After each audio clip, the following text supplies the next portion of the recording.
So I have two journals full, this isn't one of them. So I have two journals full of loveliness that started from scraps. And I've done many videos on these collages that I do in my sketchbooks where I take cut up pieces from my art table paper and I glue them down into sketchbooks. It's just fun, and I do it all the time. And I have two journals here that are full of these grid style collages, and I'm going to share them with you. Now, I've done this before in my super oversized moleskin journal. I think this is an A2 size. I don't know what it's called, but I love doing it. These pages, they take some time. These pages, they don't take as much time. Oh, wrong one. These pages, they don't take as much time. So that's why I've got two journals full of them, and I'm going to share them with you. So both of these are the 500 series sketchbooks, mixed media sketchbooks by Strathmore. I'm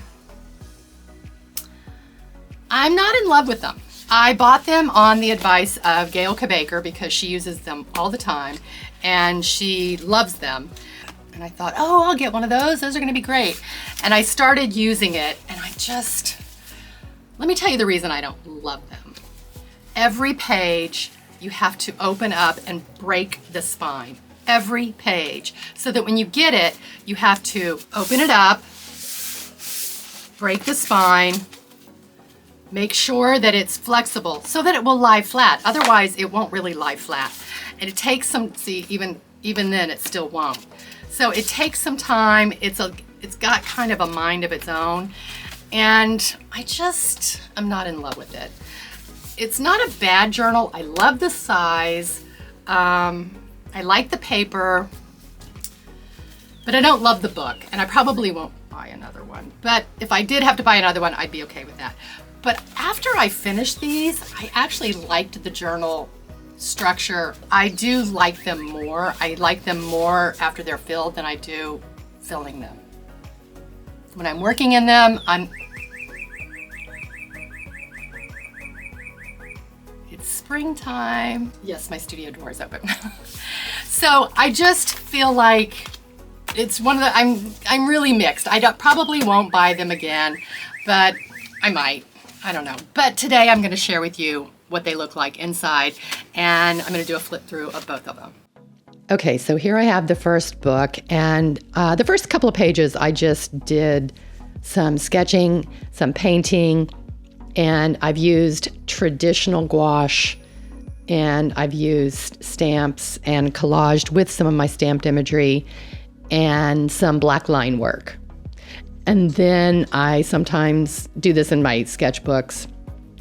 I will stamp a whole page of just one pattern to explore color, design, movement. And that's what you see here. And then, of course, some of the other pages are just for play. But it wasn't until I got further into this sketchbook that I decided to start doing the swatch collages. And this was the first one. It really spoke to me.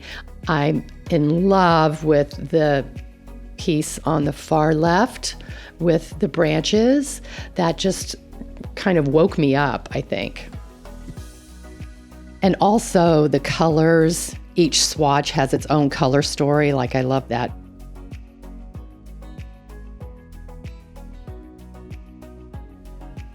Now, throughout these designs, you can see that there are a lot of abstract circles that I've used.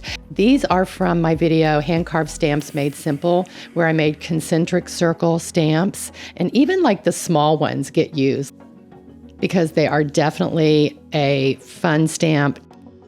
So it's a great video to give you a lot of opportunity to play with some circle stamps like these, and you should go check it out. I will definitely leave a link in the description and the end screen because they're really great stamps to have and use in different abstract work. And you can see how I use them with black ink on these next several pages. It really brought a lot of drama to this particular color palette.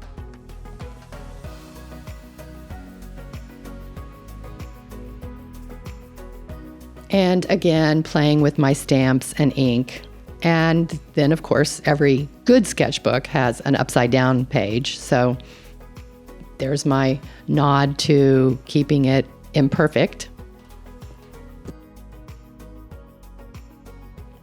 And here is some more collage and then another painted page. And then I decided to mark off sections in my sketchbook and make grids. And I use this with artist tape. And I painted the backgrounds with traditional gouache and I let that dry. And then I came back in with stamped imagery. We went back to sketching and collaging again, but now we're back to the grids. It took me a bit to get consistent with this. It actually took me a bit to commit this whole book to these grids and these swatches, and then I was set to go. Once I decided I was committed, it was all good to go.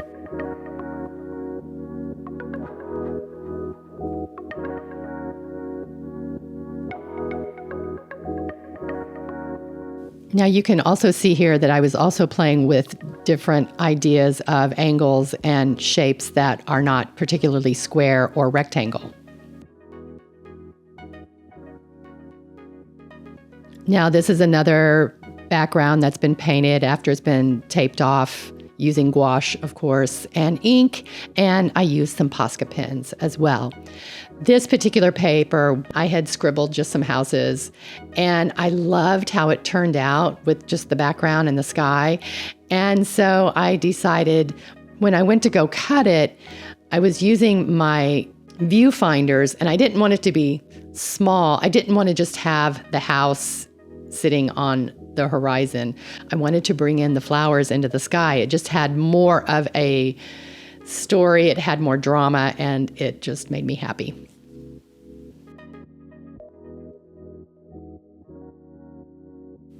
Now, most of these really are the art table paper that covers my desk. I've done many videos on it, and that's why you'll see a lot of scribbles, a lot of things that are just sort of random.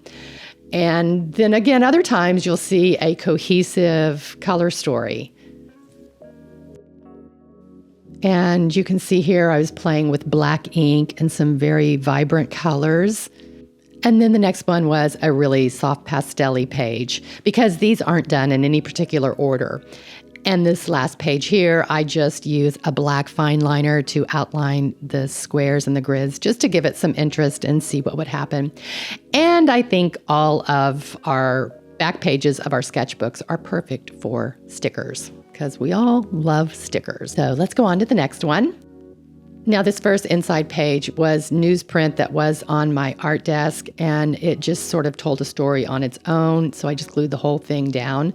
And I used some pressed flowers from my garden, and I even used some pressed flower stickers, which I bought on Etsy, and those are a lot of fun to add in different places here and there. But yes, these are all just my art table papers, the stuff that covers my desk that ends up becoming a lot of fun. And there's some more of the pressed flower stickers. I don't use them too much. And sometimes it's just paint with a little bit of stamping.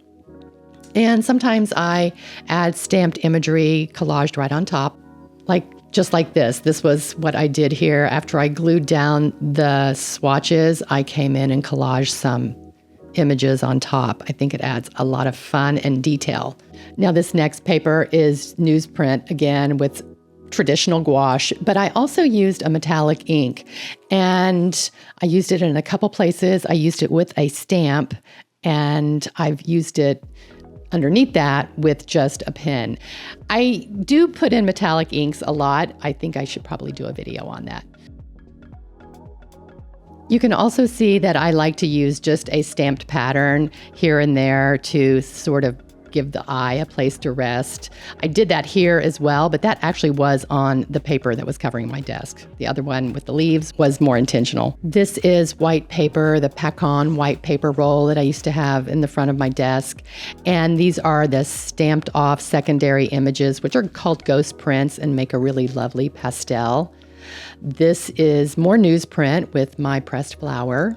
I love how newsprint looks. I just love that vintage feel.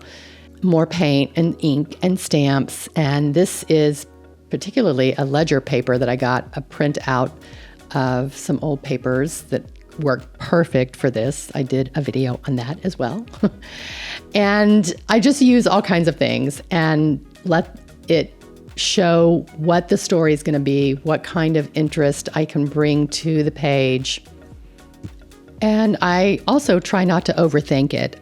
There's a balance between planning it out a little bit and then just letting it reveal itself. The colors, the images.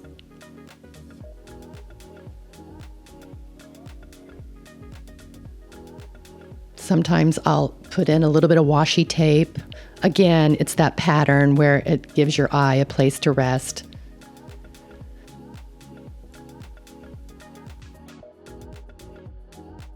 Or you can just do like a little strip of your paper that you like.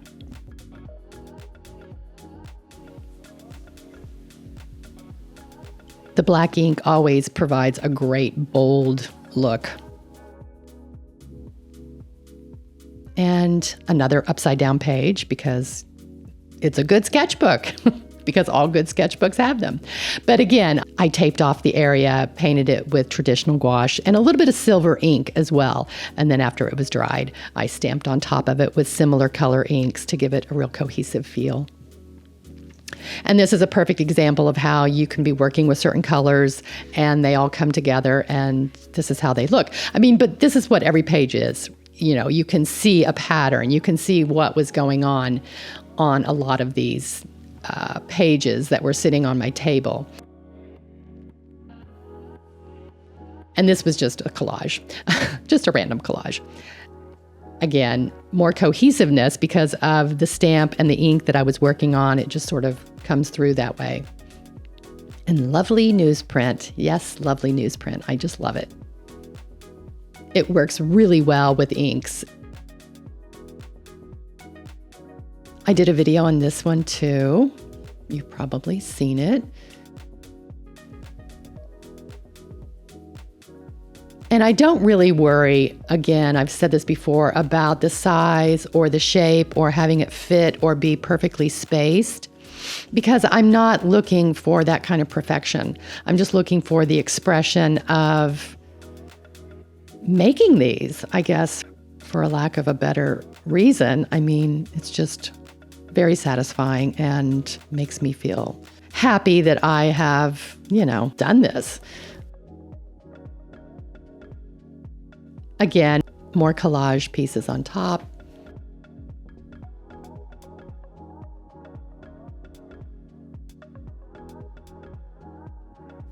Yeah, I do like adding the collage pieces on top. It makes a big difference. And then more stickers in the back. Yep, that's it. Thanks for watching. I really appreciate it.